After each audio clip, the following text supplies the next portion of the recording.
Hi, I'm Michael Giovine, the director of the Museum of Anthropology and Archaeology, and here we are standing in front of our stylized 1920s kitchen. Appropriately enough, this is dedicated to Italian-American immigrants from the 1920s, and in particular it's named after my great-grandfather Alfonso di Giovine, or they Americanized it to be Di Giovine at the time. You know, what's kind of interesting about Italian-American immigration is that from 1890 to 1920 was the first mass migration of Italians as well as Jewish people from Eastern Europe. Over 6 million Italians left southern Italy for New Jersey, New York, Pennsylvania, Philadelphia. We do have, so my great-grandfather came in 1910. This is his citizenship decree that was actually from 1933. What's interesting about this is that Italian Americans weren't considered white at the time when they came up until World War I. So prior, when he came in 1910, he was considered black or non-white. This actually says that his race is Southern Italian.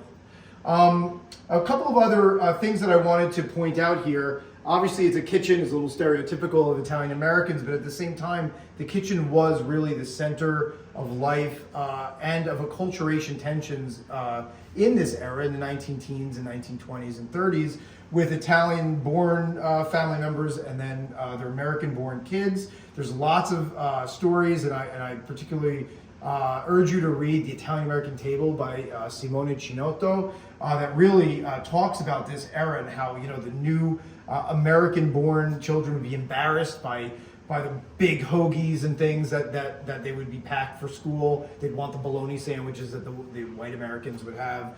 And as a nod to that, we do have here a donated pasta maker that is quite old. It's from, it could be even from about the 1920s. This is from the Del Pino, Julia Del Pino and family. Her family came from Milan to Pennsylvania in 1907. And they owned an Italian restaurant for many decades in Westchester, Del Pino's. Also, I do want to point out, it doesn't have to do with Italian Americans, but you see these 1920, these milk jar tops, that celebrates suffrage in the 1920s. So people, including, you know, the poor immigrants would be getting milk delivered to their home. There's a milk jug right there. And they, you know, we have these tops there. Finally, I think really kind of interestingly enough, one of the big things that I love about this exhibition, one of the big artifacts, is this really kind of rare and unique electric refrigerator. 1920s, as you'll hear, was really the advent of electricity in the home, and refrigerators such as these were really, really new. This is completely anachronistic for, it shouldn't be here, because a poor Italian-American family would never be able to afford something like that. They would still be having ice boxes as well. So what happened to Alfonso di Giovine? He was a hat maker through the 20s and into the 1930s. Unfortunately, his wife passed away in childbirth with their last child, and he died of a heart attack not too many, like a year later. So his children were orphans and separated and lived with two different relatives.